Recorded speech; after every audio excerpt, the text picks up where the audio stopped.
Friends और you आज हम बात करेंगे 11.3 ट्वेल्थ क्लास एनसीईआरटी की मैथमेटिक्स की हम बात कर रहे हैं। और आज हम 3 डायमेंशन ज्योमेट्री के सवाल हमने पिछली क्लास में भी किए थे। इस क्लास में भी हम उससे आगे की तरफ सवाल करेंगे, लेकिन वो करने से पहले आज हम कुछ क्या कहते हैं फॉर्मूले पढ़ेंगे ताकि आपको कोई प्रॉब्लम ना हो। तो मैं पहले फॉर्मूले कराता हूँ फिर वो सवाल कराऊँगा।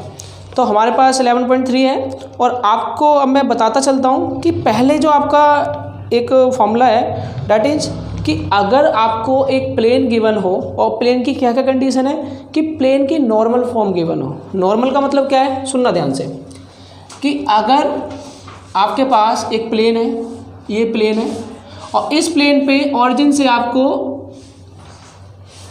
देखो बेटा ये ऑरिजिन है, ये ऑरिजिन है, ऑरिजिन के पॉइंट क्या होंगे 0 0 0 और ये प्लेन के डायरेक्शन रेशो गिवन होंगे। ये प्लेन है, प्लेन के नॉर्मल के डायरेक्शन रेशो आपको गिवन होंगे। तो उसकी इक्वेशन क्या लिखनी है आपको, ध्यान रखना, वेक्टर फॉर्म में आपको लिखनी है r डॉट एन का यूनिट वेक्टर इक्वल टू में d। और d क्या है, d है यहाँ से यहाँ तक का डिस्टेंस, ऑरिजिन से लेके इस पॉइंट p तक का डिस्टेंस, ठीक है ना। ये पॉइंट p है तो p तक का डिस्टेंस है आपका d। अच्छा ये तो होगी इसकी वेक्टर फॉर्म। आप पूछो सर r क्या है, तो r क्या है बेटा,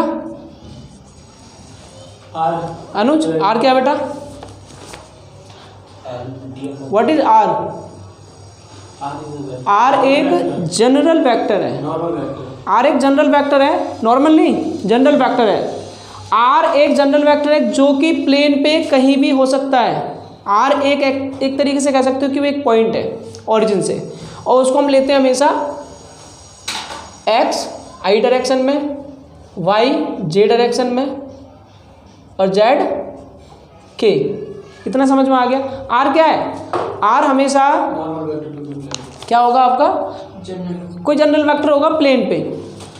और n क्या है, n है आपका ये जो नॉर्मल है, नॉर्मल का यूनिट वेक्टर, नॉर्मल का यूनिट वेक्टर। ये समझ में आ गया आपको।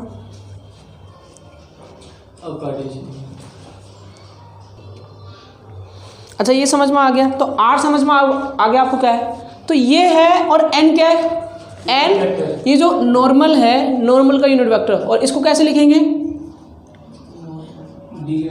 l i डायरेक्शन में, l i डायरेक्शन में, m j डायरेक्शन में और n k डायरेक्शन में। और एक और चीज़ l square m square n square equal to 1। तो ये कंडीशन सेटिस्फाई करेगी, n गिवन होगा, r गिवन होगा और ये कंडीशन सेटिस्फाई होगी। अगर नहीं है तो करना पड़ेगा, नहीं है तो करना पड़ेगा। ये वेक्टर फॉर्म है। कार्टेशियन फॉर्म क्या होगी, कार्टेशियन फॉर्म होगी जैसे r है, r की जगह क्या लिखेंगे बोलो, xi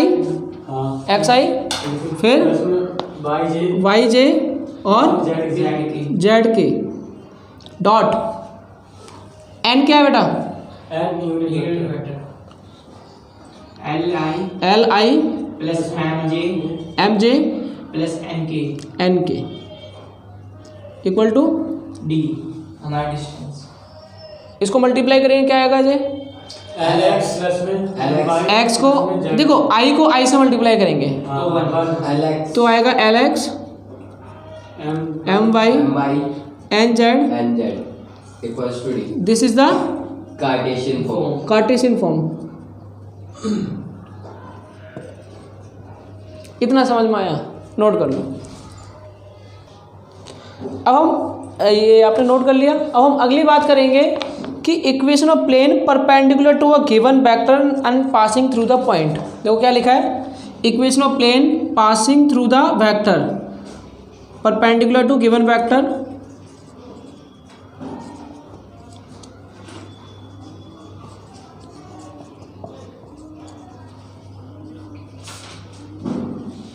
number 1 perpendicular to given vector. ये जो गिवन वेक्टर होगा ना इसको बोलेंगे नॉर्मल। इसकी जो भी इक्वेशन होगी वो आप लिख देंगे, perpendicular to given vector and passing through the point. और उस पॉइंट को आप क्या लिखोगे, x1 y1 और Z1, ठीक है, ये आ जाएगा। अब उसकी इक्वेशन क्या होगी, दो इक्वेशन होंगी, एक कार्टेशियन फॉर्म होगी और एक परपेंडिकुलर फॉर्म होगी। आप ऐसे समझ लो कि लेट सपोज हमारे पास ये प्लेन है, ठीक है ना, और इस प्लेन से क्या हो रहा है, एक वेक्टर पास हो रहा है, वेक्टर एक पास हो रहा है लेकिन 90 डिग्री पे, और इसकी जो है वेक्टर की इक्वेशन गिवन है, इस वेक्टर की इक्वेशन गिवन है, and passing through a point. अब जो पॉइंट है ज़रूरी थोड़ी ना है कि वो यहीं पर हो सकता है वो पॉइंट यहाँ पर हो, समझे बात को, पूरे प्लेन में कहीं पर भी हो सकता है, वो पॉइंट कहीं पे हो सकता है, बट वो पॉइंट गिवन है, वो जनरल पॉइंट नहीं है, एक पर्टिकुलर पॉइंट है। तो उस समय फिर उसकी इक्वेशन क्या होगी, उस समय आप अगर उसे वेक्टर फॉर्म में लिखना चाहते हो तो वेक्टर फॉर्म आएगा r minus a dot n equal to 0। Now what is a? r तो आपको पता है, r तो आपको पता है, a क्या है, ये एक वेक्टर a है आपका x1 y1 z1, जो सवाल में दिया होगा, x1 y1 z1, समझ में आ गया। और n क्या है, n गिवन होगा, n आप मान लो a i b j and c के, कितना समझ में आ गया। a क्या है, एक पॉइंट है, दिस इज द पॉइंट, ठीक है, और ये आपको समझ में आ गया। अब आपको क्या करना है, अब आपको करना है इसके, ये तो वेक्टर फॉर्म है, this is the vector form, vector form. अब कार्टेशियन फॉर्म लिखेंगे,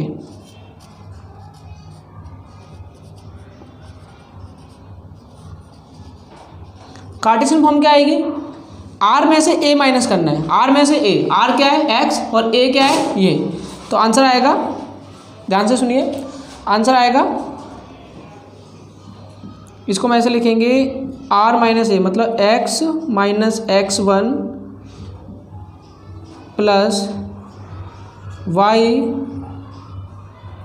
minus y1 plus z minus z1 equal to 0 multiply n क्या है, a b c, तो यहाँ पे आएगा a, यहाँ पे आएगा b और यहाँ पे आएगा c, लिख लीजिए। जो भैया ए बी सी है, ये क्या डायरेक्शन कोसाइन है, ये आपके डायरेक्शन कोसाइन है। अगर आपको थोड़ा सा कंफ्यूजिंग लग रहा है तो देखो इस तरीके से कर सकते हैं, अभी मैं इसको मिटा रहा हूँ, आप इसको स्मॉल a b c लिखा है ना, आप बोलोगे सर a तो ये है, तो ये काम करो, इसको कैपिटल A मान लो,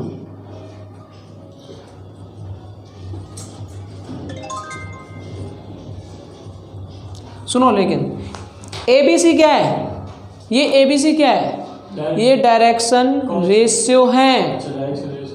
कोसाइन तो तब होगा ना जब 1 आएगा उनका इसको स्क्वायर करने पे, ये डायरेक्शन रेशियो है ए बी सी, किसके किसके, अरे जो नॉर्मल उस प्लेन से पास होके जा रहा है, वो भी 90 डिग्री पे, जो वेक्टर 90 डिग्री पे पास हो रहा है, ये उसके डायरेक्शन रेशियो है। इसको मैंने माना ए बी सी, क्या माना, ए बी सी। अब इक्वेशन क्या है, इक्वेशन क्या है, R minus A, R minus A, एक काम करूँ आर लिख लूँ, आर क्या है, एक्स आई, आर क्या है, एक्स आई वाई जे जेड के, माइनस ए क्या है, एक्स ए क्या है, x1 y1 z1, लिख दो, x1 y1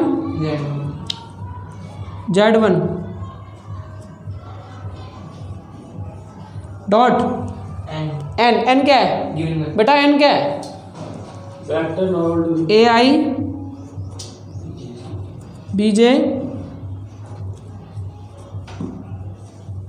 इतना समझ में आया। वो आपको इतना भी पता है कि यहाँ क्या आएगा, यहाँ क्या आएगा बताना, x माइनस x1 आई डायरेक्शन में, y माइनस y1 j और z माइनस z1 के डॉट क्या आएगा, ए आई ए आई प्लस में बी जे बी जे सी के और सी की। इतना समझ में आ गया। क्या करेंगे, आई को आई से मल्टीप्लाई करेंगे, हाँ क्या आएगा, A X minus X minus X one A, फिर क्या आएगा Y minus Y one B, और फिर क्या आएगा Z minus Z one C बराबर 0। इतना समझ में आया, नोट कर लो। अब बात करेंगे तीसरी इक्वेशन। थर्ड इक्वेशन में क्या है, एक प्लेन है और प्लेन पे 3 पॉइंट गिवन है। सुनो, प्लेन पासिंग थ्रू 3 पॉइंट।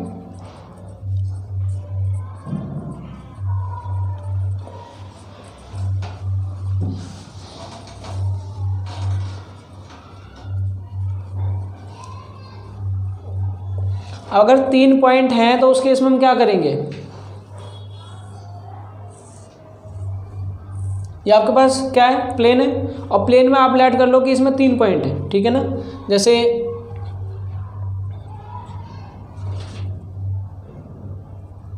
ये ऐड कर लो, ये ए है तो भैया ये भी तो ये पॉइंट बी है, ये पॉइंट सी है। कोलिनियर नहीं होना चाहिए, कोलिनियर भी हो सकते हैं, हो सकते हैं, कोलिनियर भी हो सकते हैं, कुछ भी हो सकते हैं। अगर कोलिनियर भी होंगे तो पता चल जाएगा। खैर, इतना समझ में आया कि ये ए बी सी है। अब एक काम करो, इसको और इसको आप मिक्स कर दो, एक इधर एक इधर, ठीक है। ये आपके पास लेट सपोज एक वेक्टर आ जाएगा ए, क्या आ जाएगा ए, और ये वेक्टर आ जाएगा, आप ऐसे मान लो ये वेक्टर ए है और ये वेक्टर बी है। अब वेक्टर ए कैसे निकालेंगे बेटा, फाइनल माइनस इनिशियल, क्या आएगा फाइनल माइनस इनिशियल। बी से ए की तरफ जा रहे हैं तो फाइनल माइनस इनिशियल क्या आएगा, बी माइनस ए, बी माइनस ए। समझ में आ गया। दूसरा, ये वेक्टर बी है तो वेक्टर बी क्या आएगा, बी माइनस सी, भाई बी से सी जा रहे हैं तो क्या आएगा, सी माइनस सी माइनस बी। हम एक काम कर सकते हैं छोटा सा, अगर इसको हम लेट ए करें, इसको बी और इसको सी करें, तो ए से बी जा रहा है मतलब बी माइनस ए करेंगे, और ये ए से सी जा रहा है मतलब सी माइनस ए करेंगे। लेकिन हमने एक चीज़ देखी हुई है, इधर देखना आप, ये एक वेक्टर है आपका ए और ये आपका एक वेक्टर है बी। अब जो चीज़ मैं कहना चाहता हूँ वो ध्यान से सुनना।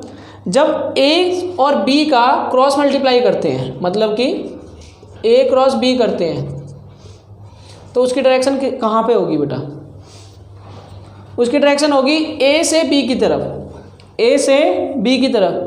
तो ये जाएगा दोनों के परपेंडिकुलर।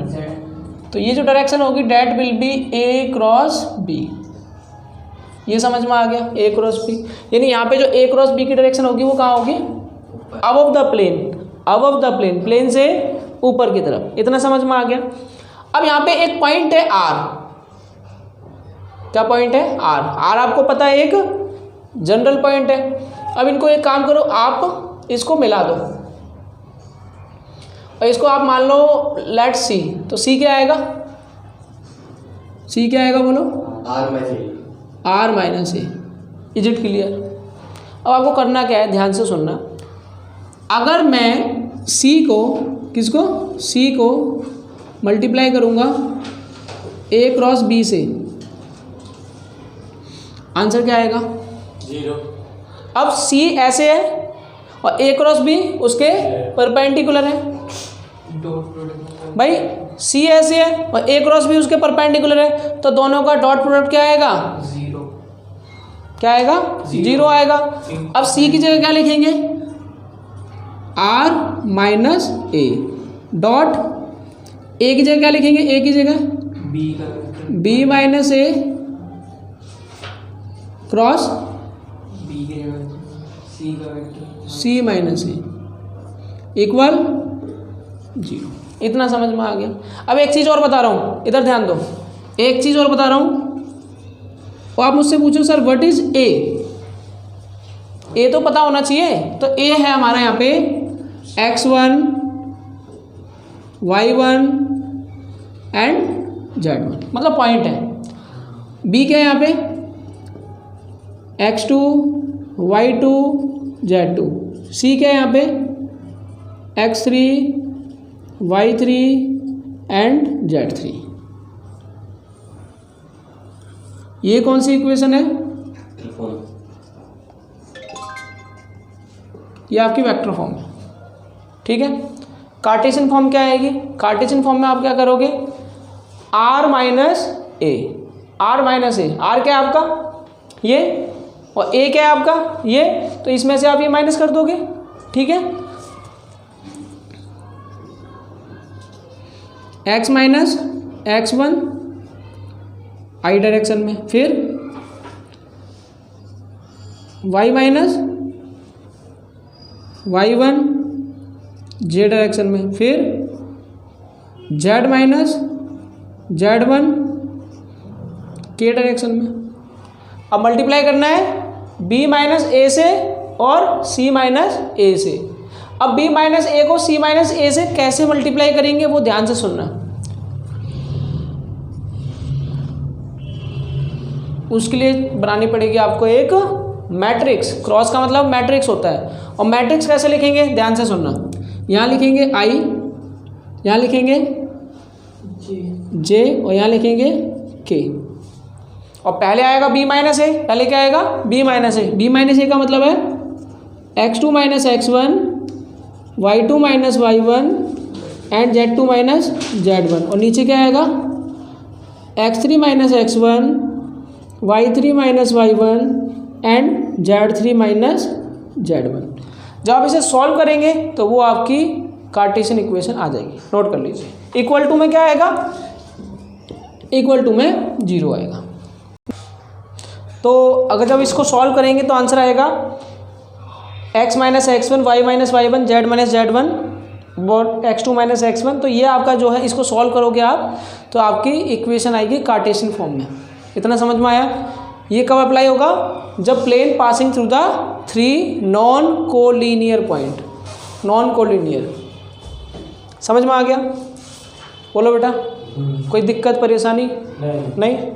अगला next, intercept form of equation of plane. अब हम बात करेंगे प्लेन के इंटरसेप्ट फॉर्म की। तो इंटरसेप्ट फॉर्म क्या होगा?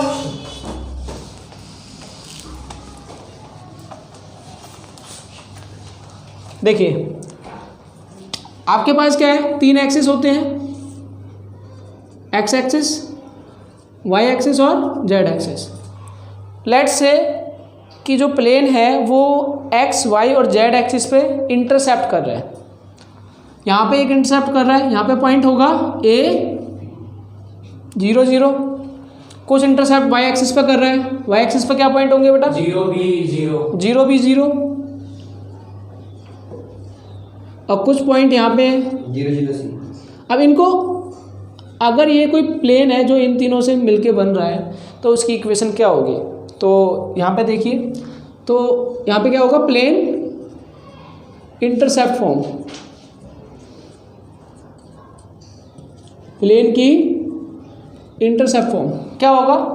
उसको आप लिखोगे x by A, y upon B and z upon C equal to 1। Note कर लीजिए, बहुत ही ईजी है।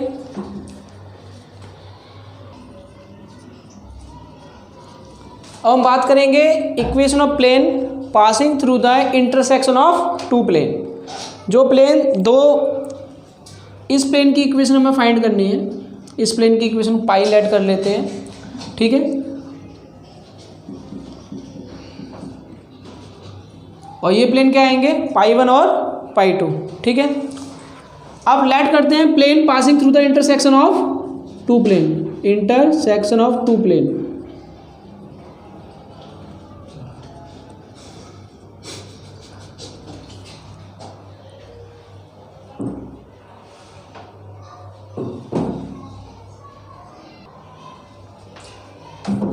अब एक चीज़ देखिए, हमारे पास क्या है? 3 प्लेन है, बट हमें इक्वेशन 2 प्लेन की फाइंड करनी है, पाई 1 की और पाई 2 की। लेट करते हैं कि जो इक्वेशन ऑफ पाई 1 है, इसकी प्लेन की इक्वेशन क्या होती है? पहले वाले प्लेन की r dot n1 equal to d1। Let कर लेते हैं। इसकी इक्वेशन क्या है? ये इसकी इक्वेशन हो जाएगी, और इसकी इक्वेशन क्या हो जाएगी? r dot n2 equal to d2। But जो ये प्लेन है वो इन दोनों इक्वेशन को क्या करेगा, सेटिस्फाई करेगा। ठीक है ना। तो आंसर क्या आएगा, r.n1 minus d1 equal to 0। और इसकी इक्वेशन क्या आएगी, r.n2 minus d2 equal to 0। अब एक हमें ऐसा प्लेन निकालना है जो इन दोनों इक्वेशन को क्या करे, सेटिस्फाई करे।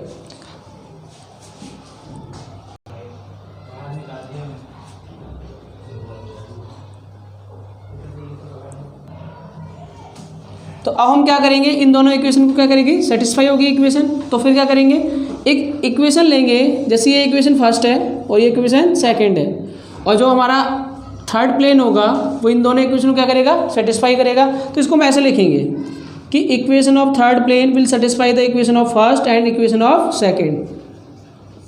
तो लैम्डा से मल्टीप्लाई कर देंगे। लैम्डा कोई भी कांस्टेंट हो सकता है। लैम्डा इस तरीके की क्वांटिटी होगी जो इन दोनों इक्वेशन को क्या करेगा, सेटिस्फाई करेगा। प्लेन वन क्या होगा, r.n1 minus d1 plus lambda क्या आएगा बोलो, इक्वेशन 2 क्या आएगी,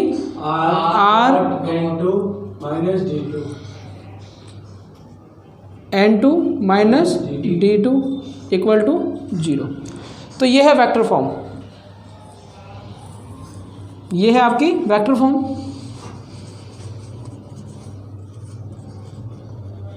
अब बात करेंगे कार्टेशियन फॉर्म की। कार्टेशियन फॉर्म क्या होगी, यहाँ पे आप एक चीज़ देख रहे हो, r.n है, लैम्डा r.n2 है। तो अगर आप r की जगह क्या लिखेंगे, अच्छा n किसको लेट किया आपने, n सबसे पहले n लेट कर लेंगे। लेट करते हैं, जो n है, n1 है, that is a1i b1j and c1k। ये क्या है आपका n1 और n2 क्या आएगा, a2i b2j एंड c2k। ये बात समझ में आ गई। तो a1 b1 c1 और a2 b2 c2 ये समझ में आ गए। अब आपको क्या करना है, n1 और n2 की जगह आपको a1 और a2 पुट करने हैं, माइनस में d1। और r की जगह क्या आएगा, r की जगह क्या आएगा बेटा अनुज, x i y j और z k। तो x को n से मल्टीप्लाई करना है, x को n से मल्टीप्लाई करना है, क्या आएगा a1 x, फिर क्या आएगा b1 y और c1 k minus x y z और माइनस d1 प्लस क्या आएगा यहाँ पे a2x v2 by and c2z minus d2 बराबर। या तो आप यहाँ तक लिखा छोड़ सकते हो, अदरवाइज आप एक काम कर सकते हो, इन दोनों में क्या है, x कॉमन है, x बाहर लिखेंगे, अंदर क्या बचेगा a1 प्लस लैम्डा a2, फिर क्या आएगा y आ जाएगा v1 plus lambda b2 plus और z ले लेंगे, क्या बचेगा c1 plus lambda c2 equal to d1 plus lambda d2। ये जो माइनस लैम्डा था इधर आके प्लस। तो this is the Cartesian equation, ठीक है ना, Cartesian form, Cartesian form note कर लो।